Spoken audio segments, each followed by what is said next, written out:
Good afternoon, everybody. I'm Debbie Ingalls. I'm the director of CCOVI. I'm glad to see you all here for the continuation of our 2024 lecture series. Today, I'd like to welcome Dr. Ron Jackson. Ron has been a longtime CCOVI fellow. He's an OIV award-winning author and a wine writer. Ron focused his studies while earning his master's at Queen's University in botany and plant biology, and then went on to attain his PhD in botany and plant pathology at the University of Toronto.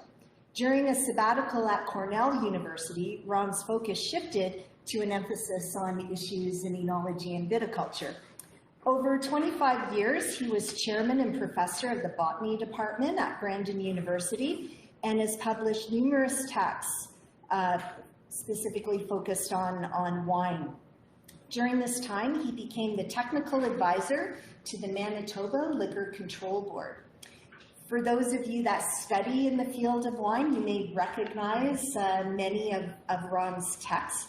A number of his books include Wine Science, of which we think you're on the 4th edition of that now? Oh no, that's the 5th. Fifth edition now. See, we're losing track.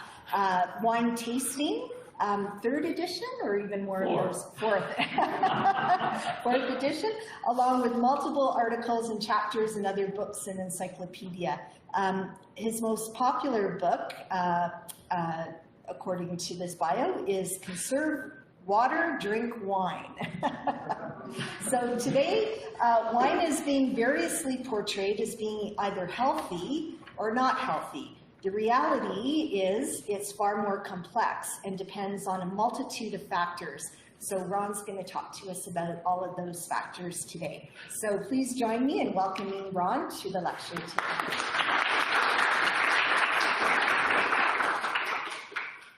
Thank you, Debbie. Nice to be back and actually see people. Okay, the issues that I'll talk about are basically 4. There are factors involved in data interpretation. That's a really important one. Then there are the most important factors relative to health that we know of. And then I'll discuss the positive side of wine relative to health, and then also discuss the negative side.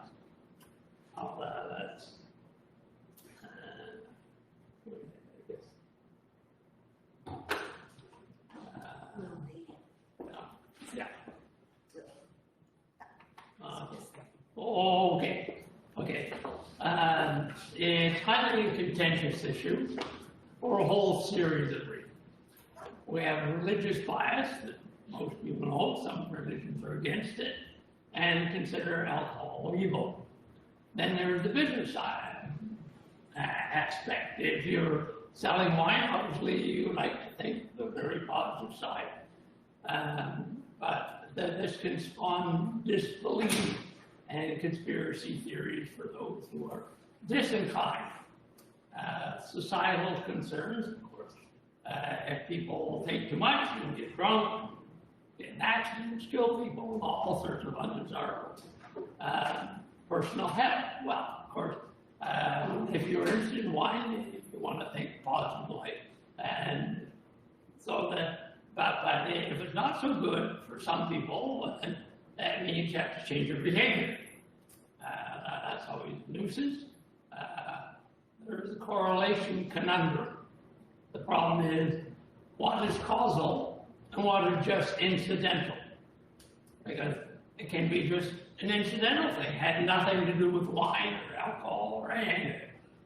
And then there's the idea of the one solution fits all error, which is always a problem, resulting in claims and counterclaims based on insufficient data, conflicting data. There's a lot of that, and typically focused on alcohol as the bad boy or the good boy, or however you want it.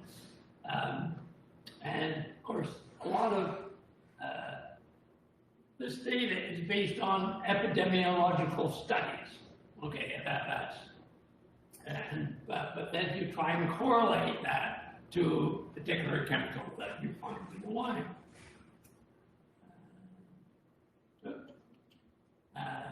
dubious interpretation. There are a whole series of reasons why the whole issue is very, very complex, and basically there is no simple answer.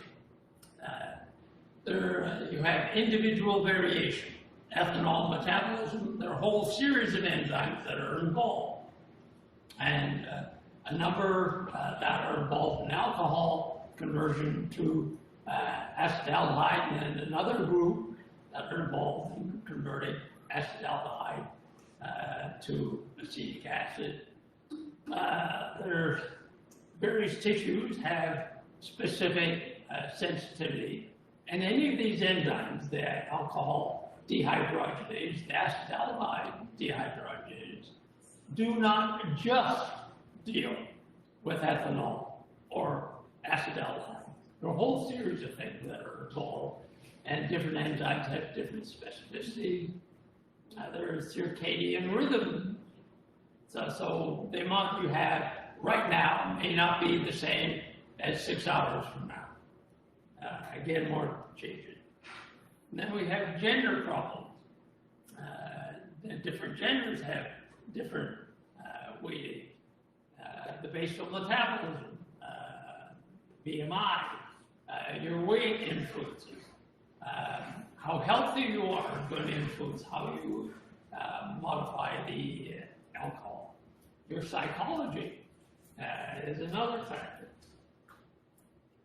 And then we have cultural variation, ethnicity. There are different ethnic groups have different isoforms of these enzymes, and so their efficiency at converting it changes. So we have that as another conundrum. Then education, wealth, nutrition. These are things that are incidental but may not be. And so, do wine drinkers have higher education? Well, generally that's true. Do they have better wealth? Generally that's true. Do they have better nutrition? That's generally true. Not always. And so some of the negative side of wine or alcohol consumption could be simply because people have less education, less wealth, poor nutrition, and so maybe all these other factors that are the negative side, not 100%, but partially. Then we have consumption. Well, how do we deal with that? How much do you take? How frequently do you take it? What's the alcohol content of whatever beverage you're taking? What are the matrix compounds, all the other compounds that you have in that beverage? The context under which you consume it. Is it, do you drink alone? Do you drink with family, with a group? And is it taken with food or by itself? And if it's taken with food, actually, you'll see in one of the slides, the timing at which you take it is very, very important. Okay. Then a lot of data is based on self-reporting. Well, self-reporting is notoriously not accurate. And ideally, what you would like to have to fully understand is the full paper trail, connecting the intake, how much is taken up, the survival of those compounds in the body, how they're modified, all the way through for the next 40 years or 50 years to really fully understand what's going on. Ideally, you should have double-blind experiments. Obviously, these are not going to be done. Epidemiologically, you partially get there, but if you wanted to do a real serious scientific study, athletically, it's not possible. Okay. Ignoring these factors can result in dogmatic conclusions. We've seen lots of those. They combine data that are obtained from different numbers of people, different conditions, how much they consume. That just becomes a real conundrum. Focusing often it focuses on a single aspect of health. Not the overall picture, focusing usually on a single constituent. Most of the time, they're talking about alcohol, ethanol. So you get public statements coming out, and of course, they conflict.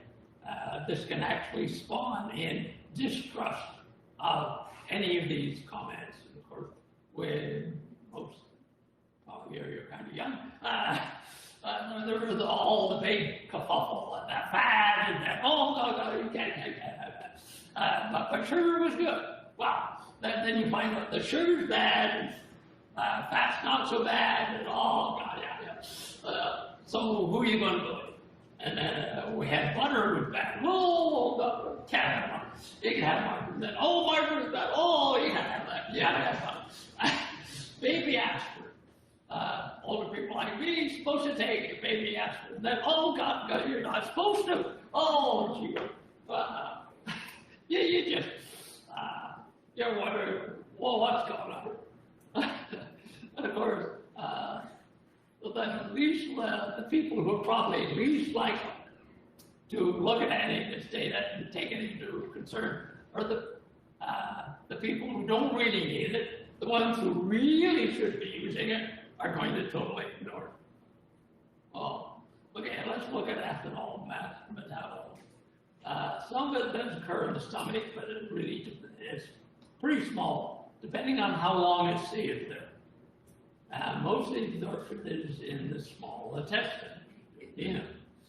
From there, it passes into the liver, and that's where most of the metabolism takes place. Ethanol to acetaldehyde, acetal to acetic acid. If it goes quickly, great. And if it gets to acetic acid, it can be respired through a Krebs cycle. Of course, if it is, it stores fat, out through the sparring, you hope it goes through the Krebs cycle. The remainder, what happens to the remainder that isn't all consumed in the liver right away? Well, it's only there for a short while. So it goes into the systemic blood supply, but it recycles. It goes back into the liver again, liver again, liver again, liver again. Some of it is absorbed by the tissue. So that's gone, it's metabolized in cells of the body. Then you have some that evaporate through the lungs. Other is collected in the kidneys and is excreted that way. So at most levels of alcohol that people are going to drink wine, that's the right one. If one consumes an excessive amount, certainly more than 2 glasses a day, that sort of thing, really excessive, then it goes through another path. It's not the alcohol dehydrogenase. It goes through this other one called the CYP452E1 system. It's an alternative system that goes to acetaldehyde, but it is the least desirable of the lot, and it produces toxic ROS, these reactive oxygen radicals. But the metabolic rate basically is pretty common, as you can see in this graph. The upper one is the blood alcohol content, the lower is the breath alcohol content. With time,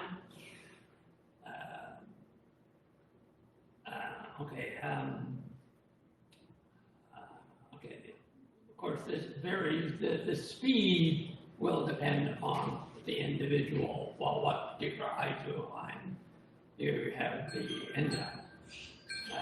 Down the box you see, if you have a rapid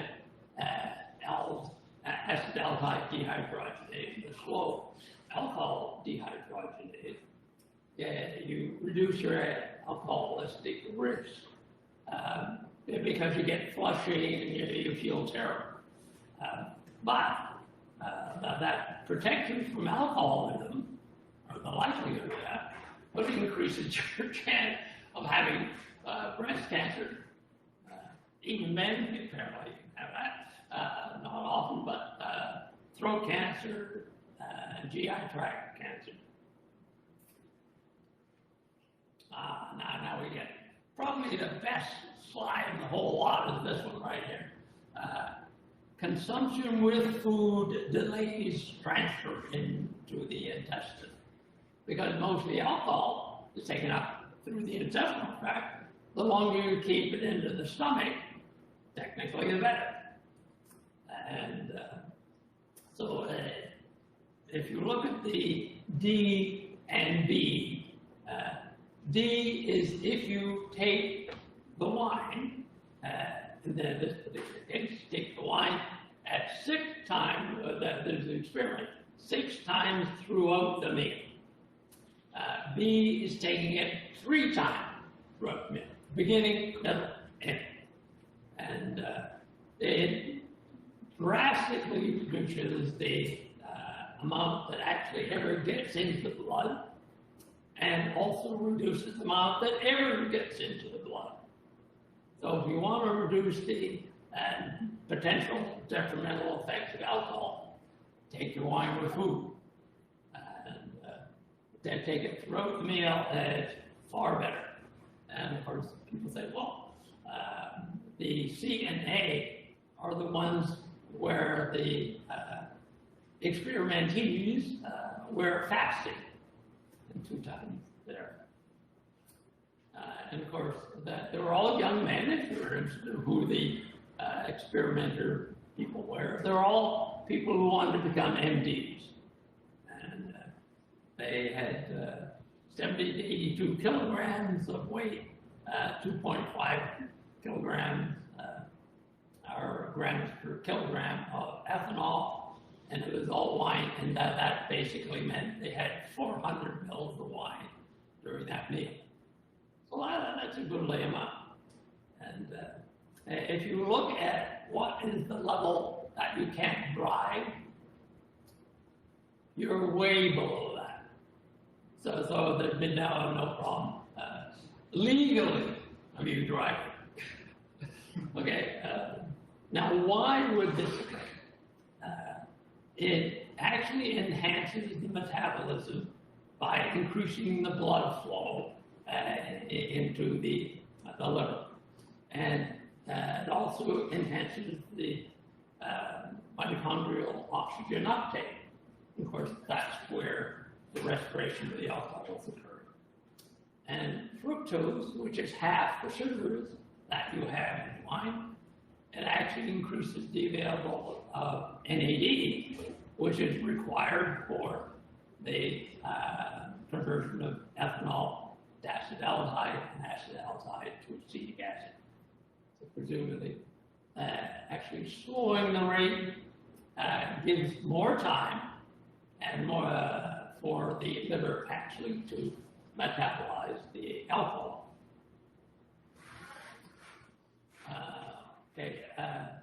Ethanol readily diffuses in the muscle tissue. Okay, but it does not readily get taken up by fatty tissue. That's why men can actually take more wine, more alcohol per body mass than a woman if there is same amount of wine, same mass, everything else. A man will get less blood and alcohol into the blood because women tend to have a higher proportion of their weight as fatty tissue. Men tend to have more muscle tissue.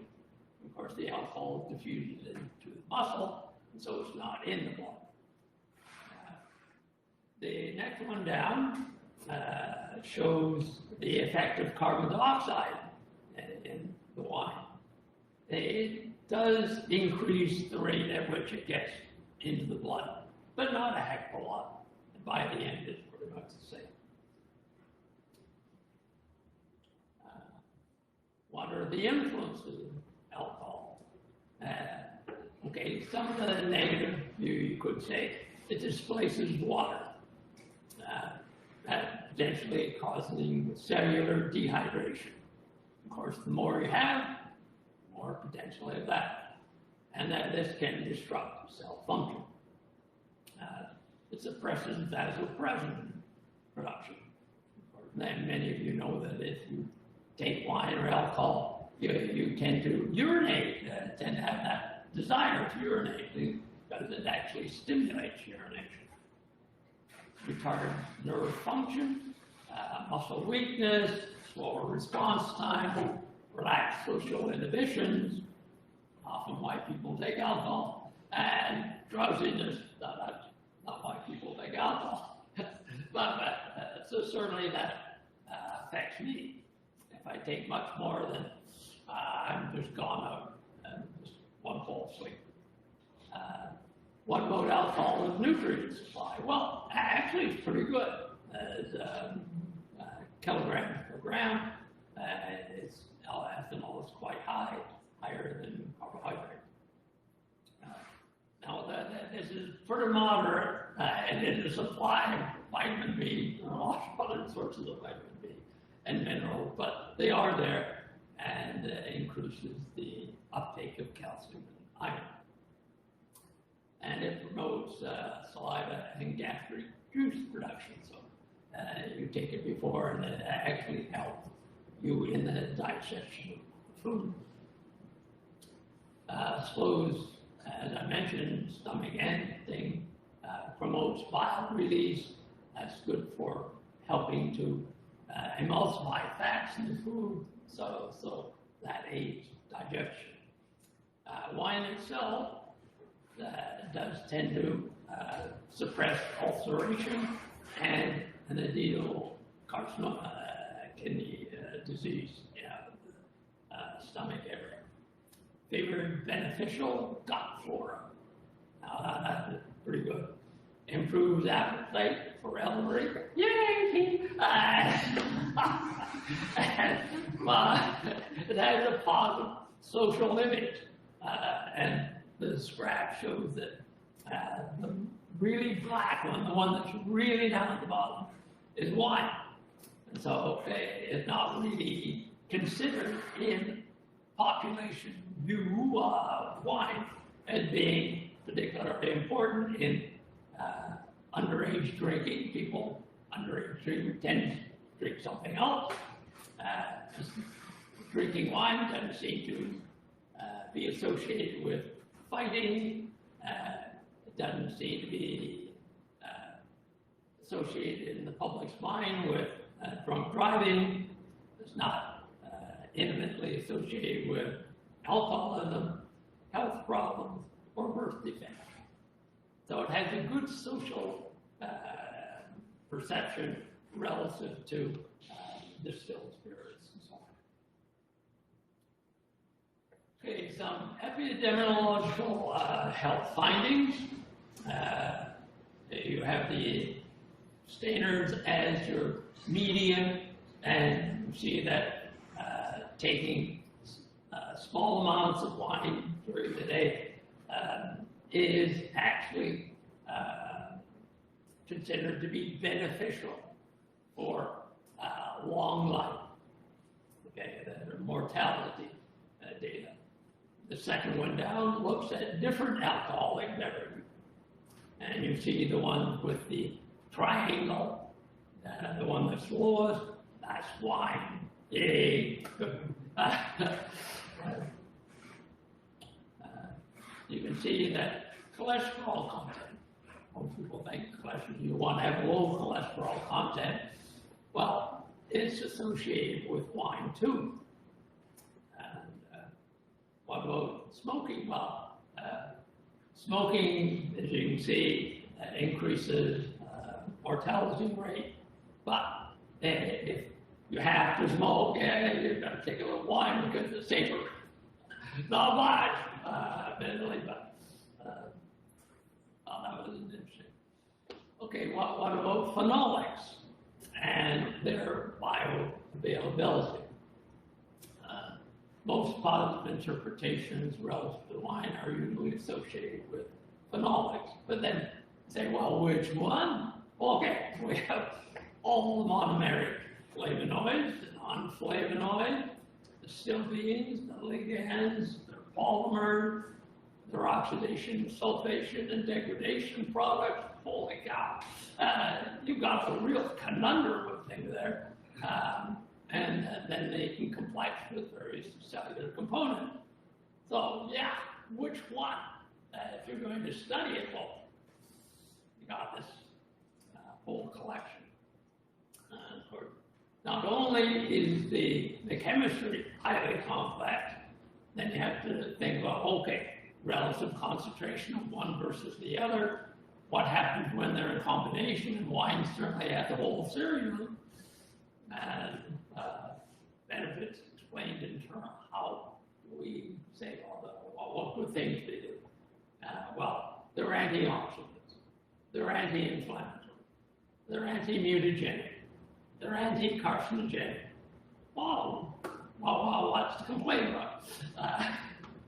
Okay, there is also the importance that they're actually antimicrobial, but most people don't talk about that too much. Okay, well, what about bioavailability? Oh my God. Now you really get into a number of things. Okay, where is this going to be absorbed? What happens? Well, you have changes right in the mouth, goes into the stomach, you have the acidic conditions there, goes into the intestinal tract.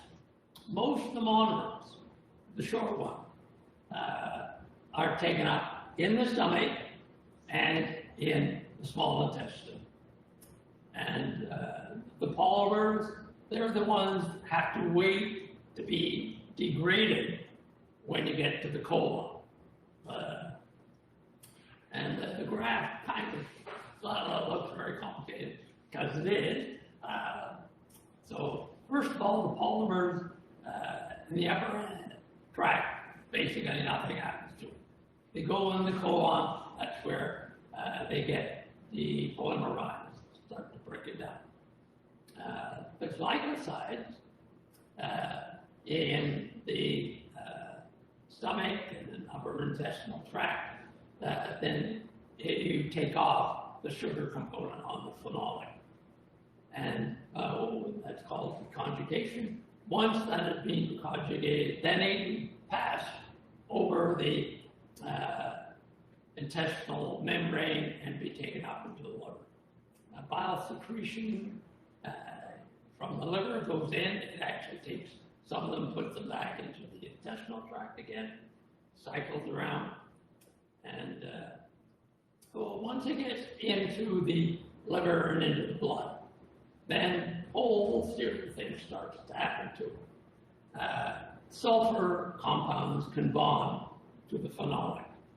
Methanol groups can bond. Sugars can bond to these compounds. Once that happens, these compounds become increasingly soluble. The positive thing is that being more soluble, that they can get in, more likely to get into cells. But it also reduces the biological activity. Often you may read detoxification of phenols. Well, detoxification actually is this phase 1 metabolism that's actually reducing its biological activity. Then there's phase 2 metabolism, where you have further modification, again, further increases cellular uptake, but makes it even easier for these compounds to be excreted in the kidney. And the result is, generally, the level of these phenolics in the blood is actually pretty low. And if you're thinking you want to have these benefits, then simply you have to basically take wine every day. Basically the story, because they're not stored.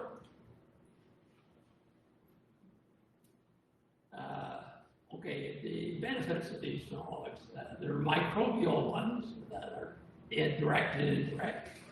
Favors desirable gut flora, bifidobacterium, lactobacillus, and a whole bunch of others. It tends to suppress some of the undesirable pathogenic bacteria. So it actually changes the whole group of microbes that are in the intestinal tract and get into the blood. Promotes protective lining. It actually stimulates the epithelial lining of the intestinal tract and the colon to secrete mucus that keeps the bacteria actually physically away from the lining of the intestinal tract. Improves immune function.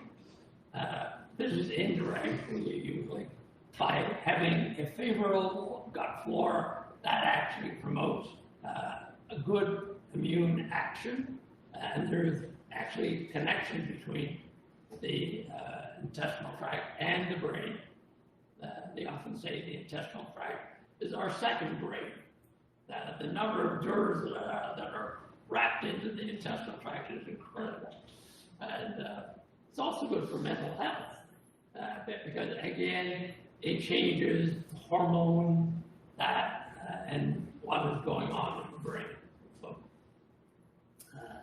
that they can actually activate nerve differentiation, synaptic plasticity, very good for the brain, survival of neurons, possesses anti-inflammatory, anti-cancer, antioxidant, cardioprotective role. There's a whole slew of all these things. Makes you feel good. And as an example, we have resveratrol, suppresses oxidative pathways. I mentioned the really bad one, CCOVI 450, suppresses it because it can be definitely mutagenic, carcinogenic, and pro-inflammatory. So you really don't want that one active if you can avoid it. Potential health benefits. Okay, now we're getting into the nitty-gritty.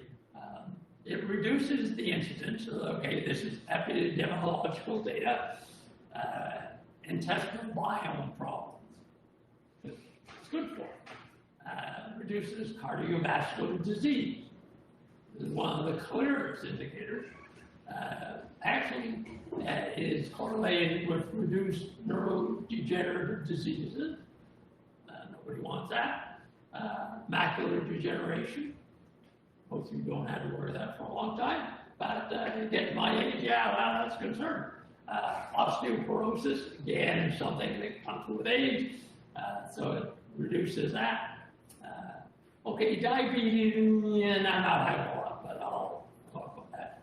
And reduces kidney stones. Again, another problem as you become more mature. Never say age. Mature sounds so much better. Presumed mechanisms, same old thing. Antioxidant, antimicrobial, anti-inflammatory, anti-carcinogenic, and neuroprotective. Antioxidants effects. I mentioned that the amount of these phenolics that are in the blood are comparatively low. Some people say, well, if they're so low, how can they be of any use? However, it does not take much. It goes into the cell and triggers cellular pathways that are beneficial. So it's probably not phenolic itself that's so directly beneficial. It's what it does to your cell metabolism and what it does. And of course, some of these limit LDL, so-called bad cholesterol peroxidation. And many phenolics can also directly quench ROS, these reactive compounds, hydrogen peroxide, superoxide, hydroxyl radicals, and it actually can chelate some of the iron and metal catalysts that are required to make ROS. And there's not phenolic, but I stuck it ethanol flavored hydroxy tyrosol synthesis, and it is an anti-inflammatory and anti-oxidant of the cell. itself. Antimicrobial, reduces incidence of intestinal infection. Of course, the old story. An army is not very good if it has intestinal problems. They're running off behind trees all the time rather than fighting. Of course, the Roman armies, they always gave their soldiers wine because it was a lot safer to drink than the water, especially if you have a couple thousand army guys running around what they're doing that behind the trees. Well, the water is not so safe. Okay. Ethanol, as you probably know, is bactericidal, but at the level that you can find in wine, is actually bacteriostatic over the short term. However, if it stays for an hour or so in the stomach, then it now shifts from being just bacteriostatic, stopping bacteria from growing, to actually killing. So actually having the wine in the stomach for a longer period actually accentuates the destructive aspect of acids in the stomach, of pH2, in killing undesirable microbes. The phenolic and acidic content of the wine are bactericidal, and just a couple examples: the B-coumaриc acid is against Staphylococcus, Streptococcus, probably you've heard of these, undesirable organisms. Quercetin suppresses E. coli, Shigella, Proteus, Vibrio, all these undesirable things. Culture, you say, well, the last part, but most of these studies on these actions are done in culture plants. You have bacteria growing on agar and so on. But when they actually study these things under simulated gastrointestinal conditions, same thing. So you can have some thinking that we're talking about the right thing. Cardiovascular disease, most of the cardiovascular disease, not all, are associated with the development of plaque. The yellowy part where the diameter of the artery or vessel or whatever gets narrower, narrower, narrower, and the lining of that vessel becomes more likely to break. Of course, if it breaks, then platelets get in there, and of course you get clots. All hell breaks loose. What are the beneficial effects of alcohol? It augments the good HDL. And there are a whole bunch of them, it's not just one. And it reduces the bad ones, the so-called LDL. Removes and limits LDL oxidation. It's the oxidation of the LDL that's the problem. The LDL by itself is all right. It's when it gets oxidized and it causes the inflammation. And then you get immune cells going in. Whole conundrum thing. Ethanol acts as a mild anticoagulant, generally called blood thinner. Increases nitric oxide, that's positive. Sounds bad, but it's actually very good. And endothelin, which is one of these hormones, activates anti-inflammatory hormone G1P, one healthy one. What about the phenolics? They reduce the initiation, progression, and rupture of arterial plaque. You don't want it to rupture for sure. And a couple examples is Veritrol, reduces triglycerides that's associated with LDL, increases the nitric acid, which is good, vasodilation, helps to keep the vessel wide enough for blood flow easily, retards platelet aggregation. Okay, you don't want it too reduced. Obviously, if you cut yourself, you want it to hurt, and it does reduce it. Of course, it reduces blood pressure and is antioxidant. Neurodegeneration. We have a J-shaped curve again with Alzheimer's. And in this nice little graph up in the corner, the number one is your baseline for people who don't take any wine. And so you see that exercise, the dark blue, and taking some alcohol actually reduces over the average by a factor of 50%.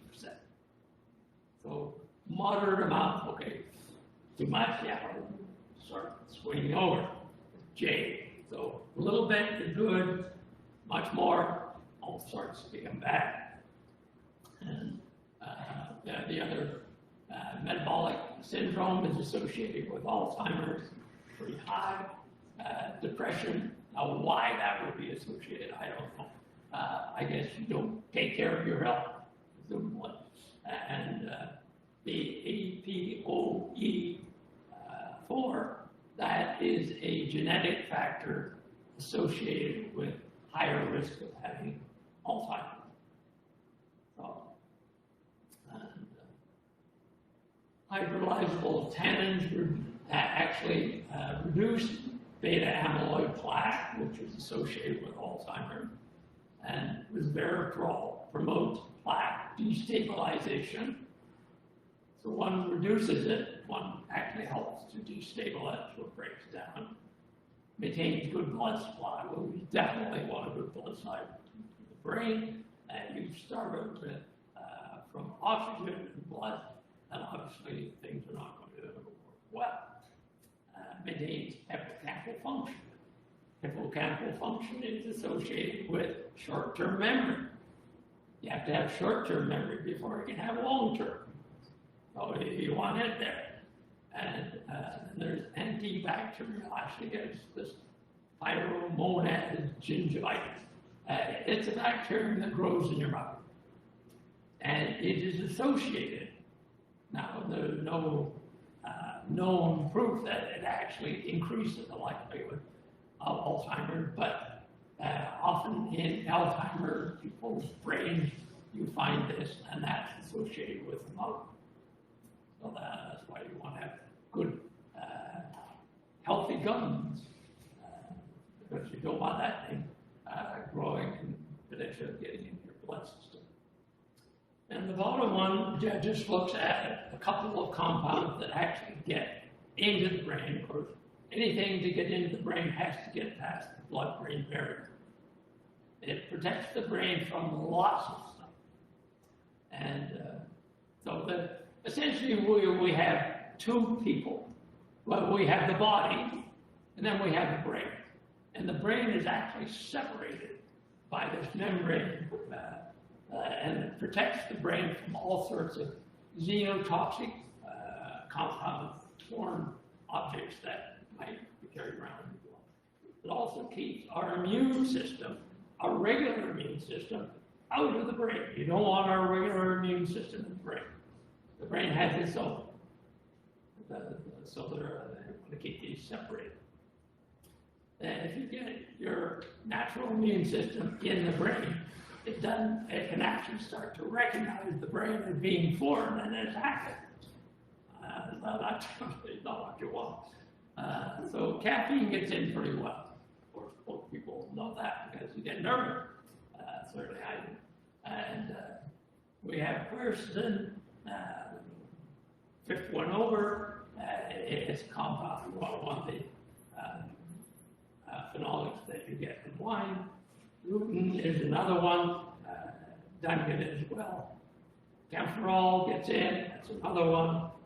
And you look over on the right side, you see the resveratrol. Gee whiz, here's this wonderful compound that doesn't even get in very well. And even more disappointing for me is you see curcumin. And curcumin is this spice that I take every day, and I take it because I don't want to get Alzheimer's. Well, gee whiz, doesn't get in very well. Shots, oh well, I'll still take it. Okay, how about arthritis?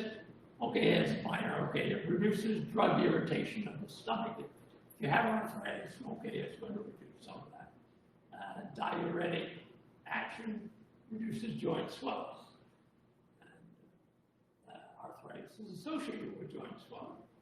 Muscle relaxation, you get less likely of muscle spasms, stiffness, and resveratrol is limits pro-inflammatory cytokinin production, which is involved in arthritis. What about diabetes? Well, it attenuates diabetes too. This is the one that is often associated with being overweight. Ethanol retards carbohydrate digestion, slows sugar uptake, and reduces insulin resistance, which is what happens in this diabetes too, and this particular peptide, it increases it, so that's beneficial. Type 1 is what used to be called the serious one everybody knew about before people started to eat excessively. This is where the pancreas, that part of the pancreas is destroyed, so it doesn't produce insulin. Wine's fructose level at least doesn't activate insulin. So that's good. And wine's antioxidants slow progressive kidney failure, which is one of the real problems with diabetes 1 eventually. The kidney starts to get damaged and a whole host of other undesirable consequences. Macular degeneration. Again, a J-shaped curve associated with wine consumption. Presumably, this benefit, you can see the third one over, with wine, no alcohol, beer, liquor, wine, again, looks best.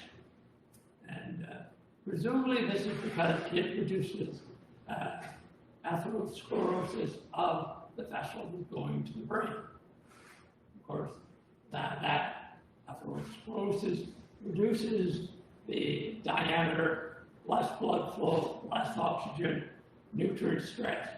That could be the reason why you have slightly less macular degeneration if one is consuming wine. Osteoporosis does help calcium retention in the bone. And this may be also associated with some of the phytoestrogen phenolic compound. That may be where that occurs.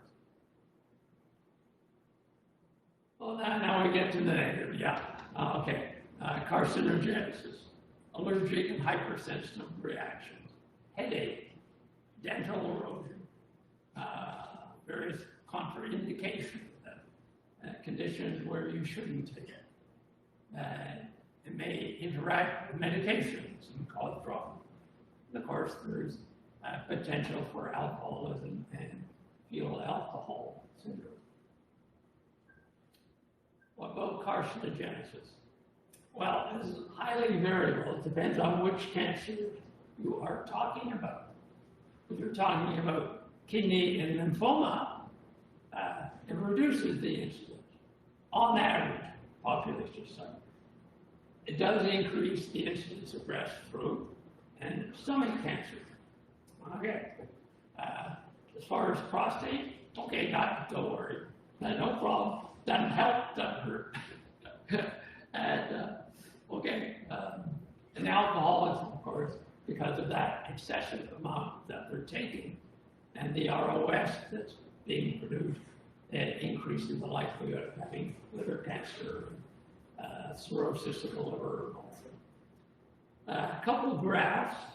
One is relative to breast cancer, and small amount, essentially one glass or something, 1.5 glasses, it actually is beneficial, but it doesn't take too much where it starts to go up, and you have the bad side of the curve where it increases.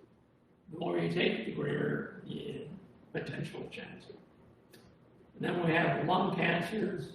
Again, abstainers, straight line, as the average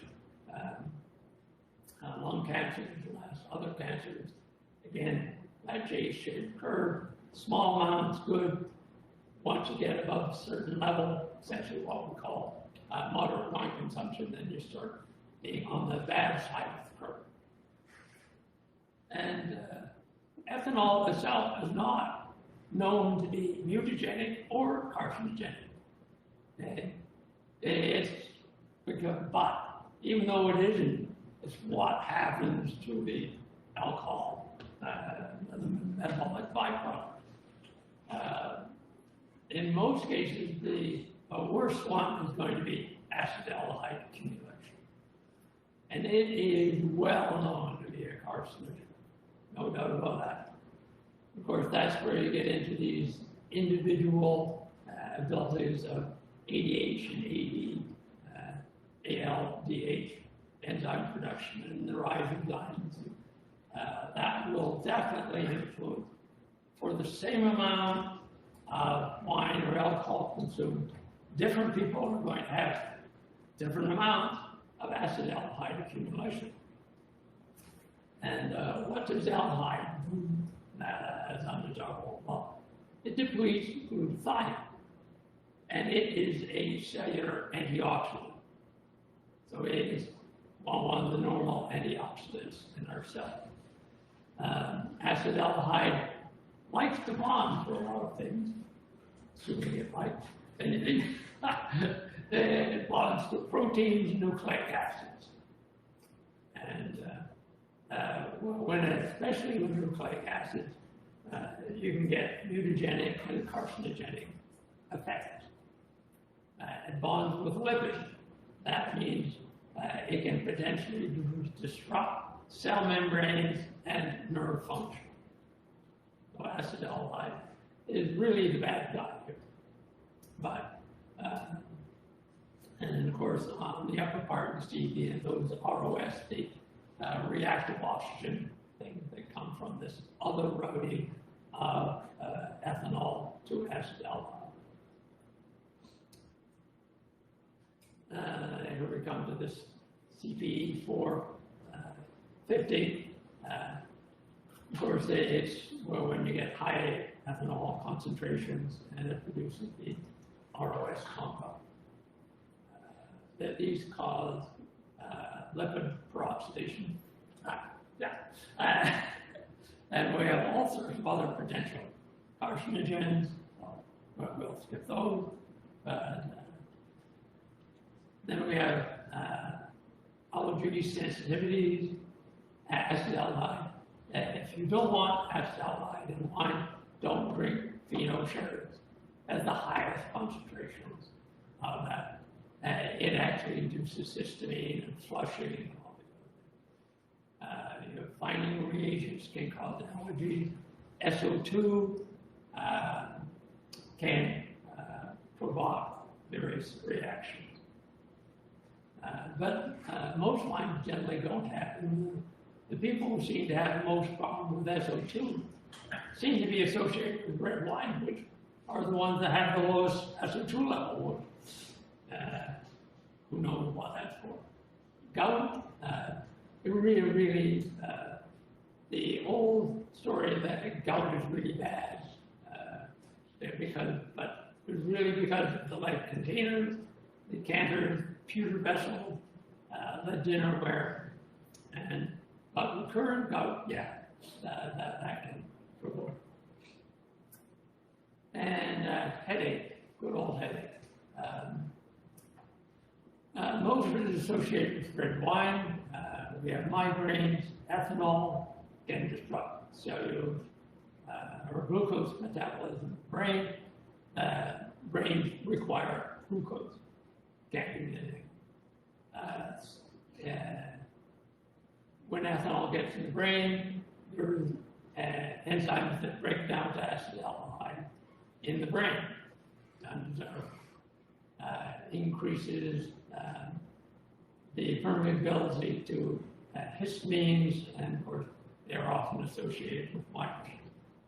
Phenols suppress platelet PST, that increases phenolic uptake by the brain, that induces prostaglandin production, and it restricts, it actually enlarges the diameter of the blood vessel. And if that occurs in the meningene, the line around the brain, well, we've got a cranium. The guy's kind of old, and that's why you get paid. Quercetin inhibits ALDH, and it increases aldehyde inside the brain. Whole sorts of other types of headache. Nobody knows how that's called. Hangover, not usually associated with headache, but not necessarily. You get dehydration, it disrupts your electrolytic balance, cerebral inflammation, bad stuff. Dental erosion, if you're going to be a wine taster, this is one of your occupational hazards. We have a picture of a wine taster with the degeneration of their teeth. Not exactly what you want. The acids in the wine will actually dissolve calcium, soften the dentine, and of course it can be lost, especially if you brush. So you should not brush your teeth vigorously after tasting a bunch of wine, because your enamel is still relatively soft. In about an hour, calcium goes back in, so it's fine. And consumers really don't have to worry about it, assuming they consume it with food, because that'll be all wound up. And we see the enamel erosion, 11%, but the worst part is actually the dentine erosion is one of the worst parts. And interaction, whole series of these interactions, tricyclic antidepressants, MAO, it can increase damage from Tylenol, it complicates blood thinners, anyone who's had heart problems that are on Coumadin or one of those things, that can interfere with that. And oxidation, these ALDH enzymes actually do oxidize some drugs. So we have a whole series of those kind of interactions. Memory contraindications. Obviously, if you're going to go for operation, doctor will tell you don't take any alcohol because it's an anticoagulant. You want the blood to coagulate properly. It aggravates, if you have oral or stomach ulcers, it can aggravate that. Aggravate acid reflux, if the person has that. If your kidneys and liver have problems, you're just going to add stress to that. And of course, you don't want to drink wine or anything alcohol. If you picked up some nice inky cap in the woods, and if you want to have that with your supper, don't. Because you have an abuse, you'll get flushing, your heart will palpitate, you get all scared, think, oh God, I'm having a heart attack or something. No, it's just because you took it with inky cap. And of course, the word bullying, old guys like me, they know in school, these taxonomists are always changing names around, so that's the new name. And of course, anyone who has a history of alcoholism to keep away.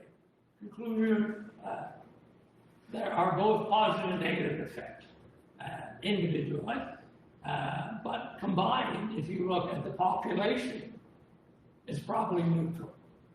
And, but of course, if you like wine, it's a lot better than being a teetotaler. But of course, it's easier to point blame to something than to really convince people that that is good. And of course, I leave you with Mark Twain's special wisdom relative to the naysayer. The only way to keep your health is to eat what you don't want, drink what you don't like, and do what you'd rather not. Well,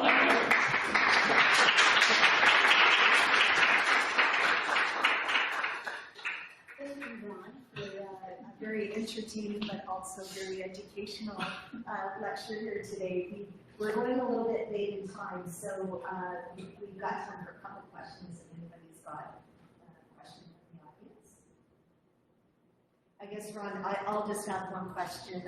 It seemed like a lot of the data that you were presenting from the studies, it's this J shape. That's right, yeah. That, low moderation, that's right. It's okay, a little high, bit right? So do you think that's the reason why there's been such conflicting messages? Yeah, the people are concerned that they won't stay at that level. Right, yeah. And that they'll go over what is the good part.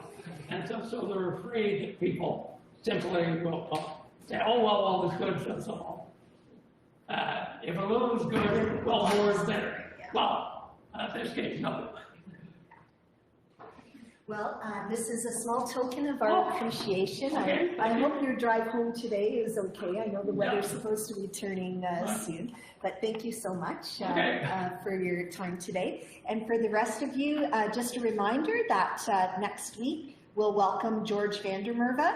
George is an associate professor of molecular cellular biology from the University of Guelph, and he'll be talking about characterizing and developing yeast for the fermentation industry. So we look forward to seeing everybody next week. Thank you.